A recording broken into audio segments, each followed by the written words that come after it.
นี่แหละทุกคนมีตัวน้อยตัวใหญ่เห็นปะโอ้นี่คือลูกงูเขียวหางไหมเด้อทุกคนเด้อคือหลังจากที่มันคลอดออกมาจากไข่ของมันแล้วมันทุกตัวมันมีพิษเนาะ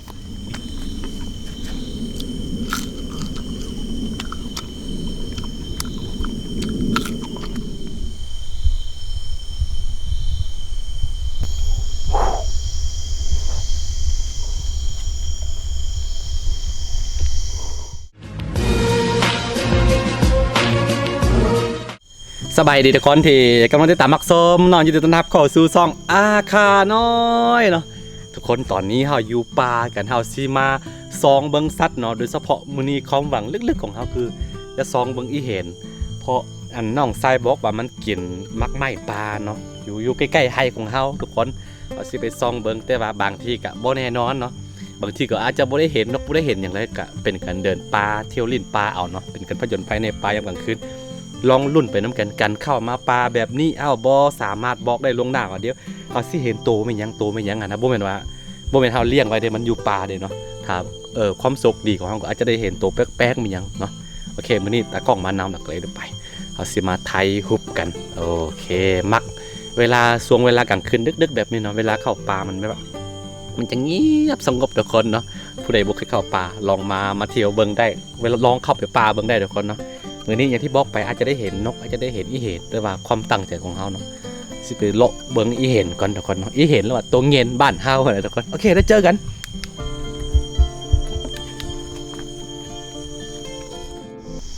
ตอนนี้เฮาก็เดินเข้ามาป่าในจุก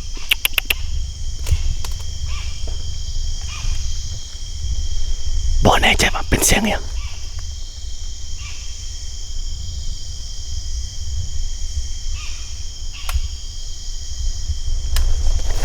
ได้ยินเสียงอยู่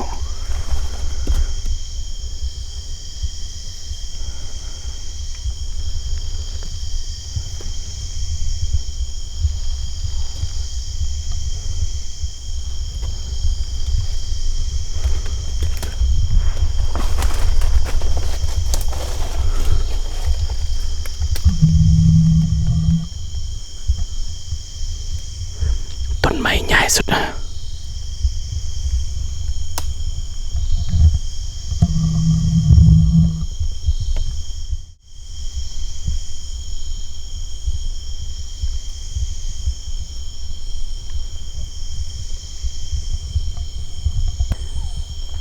คือแถวนี้จะเป็นป่าลึกๆหมดเลยทุกคนเด้อเฮาสิบ่ได้เว้าแฮงเนาะเฮาเวลาเข้าป่านี่เห็นบ่ต้นไม้มีแต่ว่าให้ FC เบิ่งบรรยากาศเอา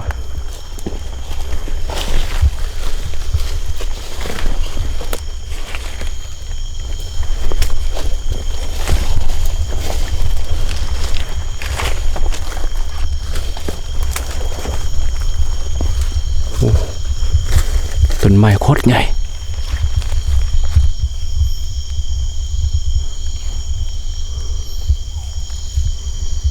จะเป็นป่าแล้วลึกหมดทุกคน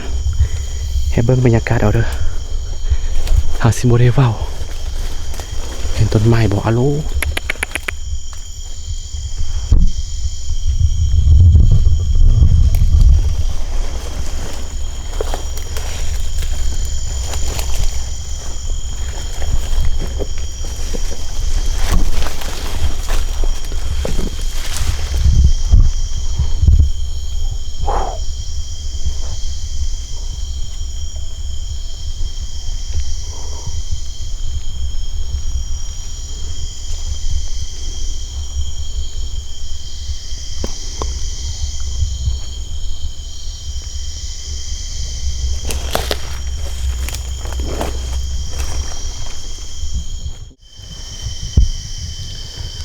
ตอนนี้เฮานั่งพักผ่อนอยู่เนาะเมื่อบรรยากาศทำนี่จะเป็นป่าไม้หมดเนาะทุกคนเฮาเว้าแฮงบ่ได้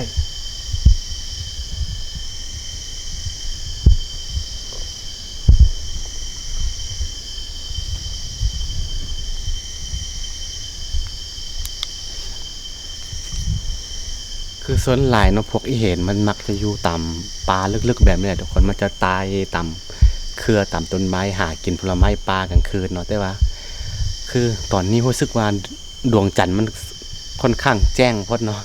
ถ้าตอนใดดวงจันทร์มันแจ้งพดนะส่วนหลายมันพวกสัตว์ป่าสิบ่ออกหากินเนาะตอนใดมันดวงจันทร์มันมืดแล้วจึงหากินบ่ฮู้ว่าเสียงได้ยินบ่เนาะ ต้องขอโทษขออภัยบ่แฮงบ่ได้โอเค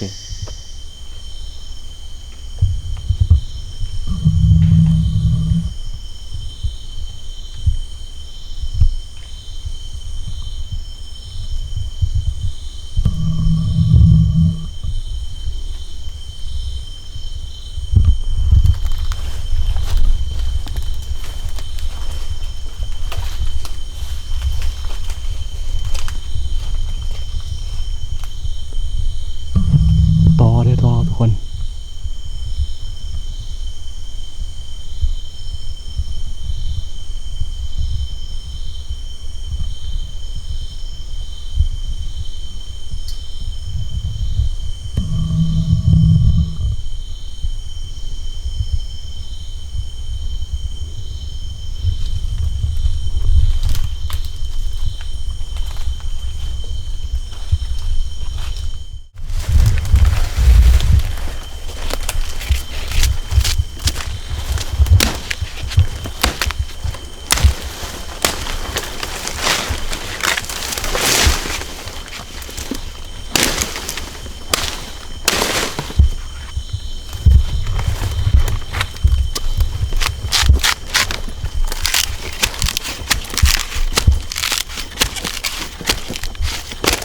หิวข้าวทุกคนหิวข้าว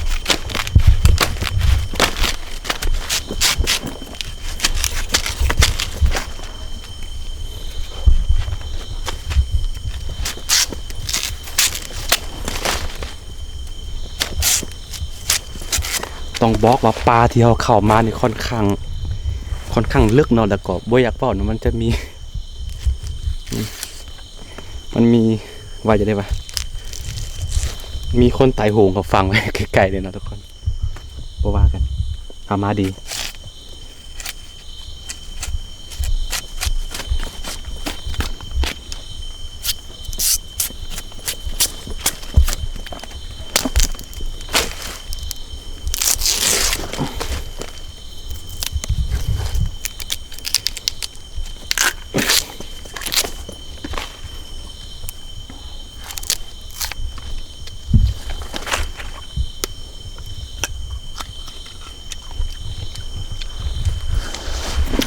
หิวข้าว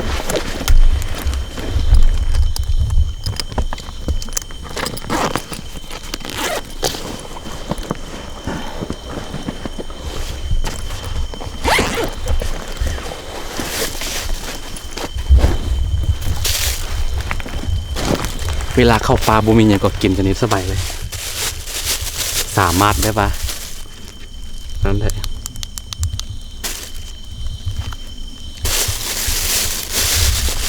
สามารถต่างเข้าประทังชีวิตเวลาเข้าปลาใส่เข้าไปเลย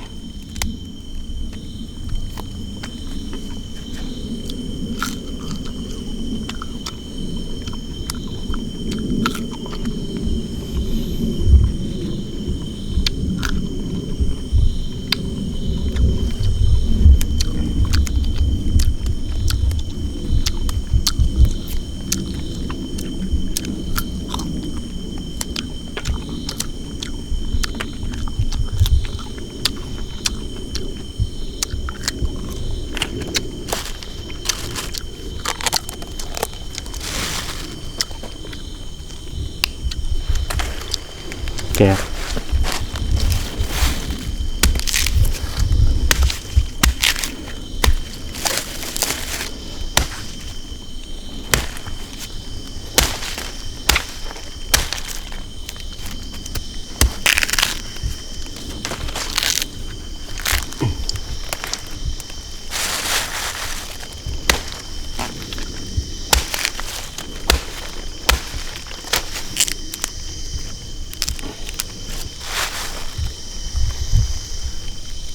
คลิปเนี่ยสิบ่ได้บอกมีอย่างหลายทุกคนเพราะว่า เดี๋ยวมันสิเป็นกันรบกวนสัตว์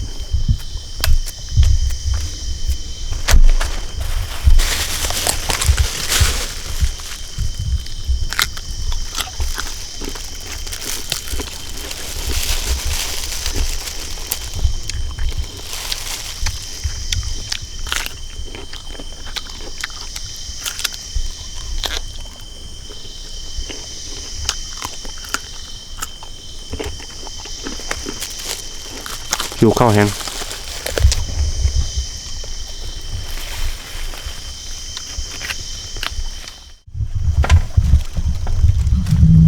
นี่คือลูกงูเขียวหางไหมเด้อทุกคนเด้อคือหลังจากที่มันคลอดออกมาจากไข่ของมันแล้วมันทุกตัวมันมีพิษเนาะวิธีการสังเกตง่ายๆก็คือนี่หางของมันแล้วก็หัวของมันจะกลมๆแล้วก็หางมันจะไม่ไหม้เนาะนี่คือลูกงูเขียวหางไหมมีพิษเด้อพิษให้แห้งโอเคเอาสิบ่ต้องรบกวนมัน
เขา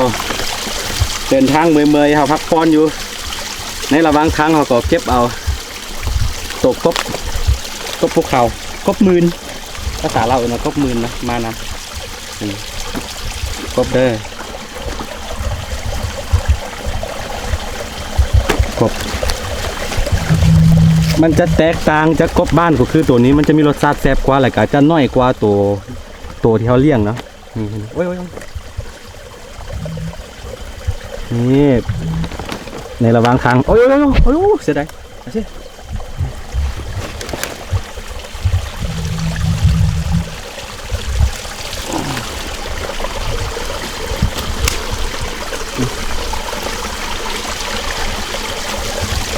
เป็นมกเซโนส้ม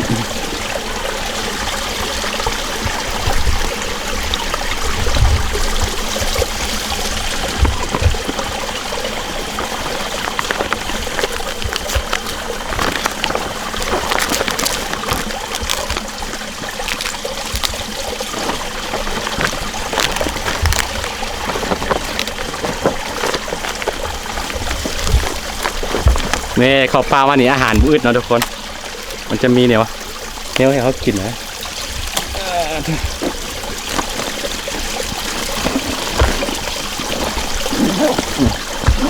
เมื่อยแฮง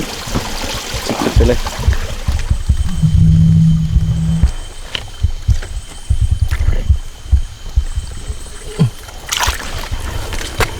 บ่ได้ยังก็เขาสิได้กบกลับไปนี่กบมืนแล้วว่ากบภูเขาเลยทุกคนเด้อส่วนไหนมันสิบ่ใหญ่เนาะแต่ว่ารสชาติของมันค่อนข้างแซ่บ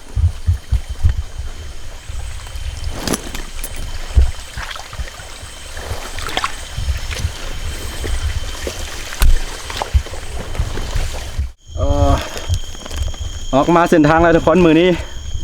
บ่ค่อยได้บ่ค่อยเห็นเป็นอย่างแต่ว่าเบิ่งไปเบิ่งพี่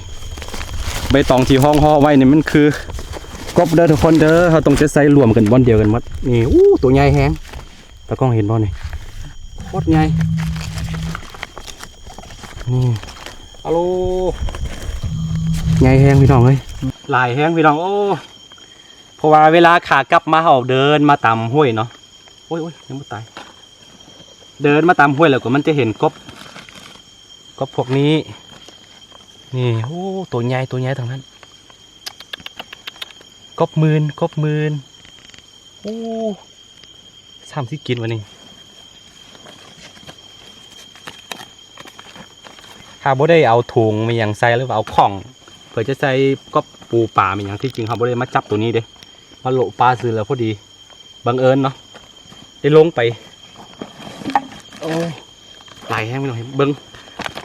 หลาย10ตัวเด้อทุกคนเด้อนี่อันนี้ตัวเมื่อกี้เนาะเราจะใส่บนเดียวกันหมดนี่เห็นปะโอ้นี่อู้โอ้โถเบิ้งเลยทุกคนตัวใหญ่ๆทั้งนั้น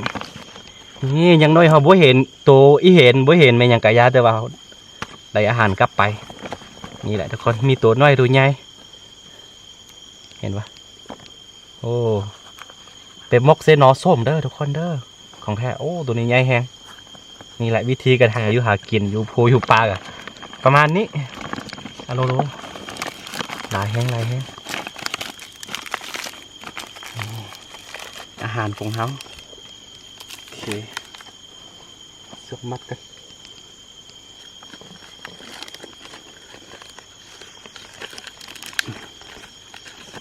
นี่ได้ครบได้ประมาณโลหนึ่งพุ่นแหละฮอตโลทุกคนค่อนข้างนักโอเคทุกคนนั่นนี่ก็ไทยทอดให้เห็นถึงวิธีชีวิตบ้านๆของเขาคือเรื่องเรื่องกบเรื่องปูเรื่องปลาจริงๆเฮาปฏิเสธบ่ได้เลยว่าเฮาสิบ่กินมันเนาะเพราะว่ามันออกแม่ตัวหนึ่งออกลูกเธอหนึ่งเนาะมันวางไข่เนาะแต่ละเถื่อก็หลาย10หลายร้อยตัวอยู่เนาะเพราะฉะนั้นบ่ต้องห่วงว่ามันสิหมดตราบเลยที่เฮายังบ่ใส่สารเคมีบ่ใส่ไฟฟ้าอีหยังสอดเนาะซ้ำสิกินเนาะพวกกบพวกปูพวกปลาเนาะโอเคนี่ก็เป็นการหาอยู่หากินยามกลางคืนทุกคนถ้าใครมักคลิปแบบบ้านๆก็อย่าลืมเนาะกดไลค์กดติดตามช่องอาคาน้อยไว้นะเวลาลงคลิปเราจะได้เห็นเนาะตอนนี้รู้สึกว่าหิวแห้งเราตะกล้องก็ จมไว้อยากกินข้าวแห้งก่อนเลยว่าสิกลับบ้านก่อนเนาะที่จริงตอนนี้ก็หากว่า10 โมงกลางคืนซื่อๆโอเคสบายดี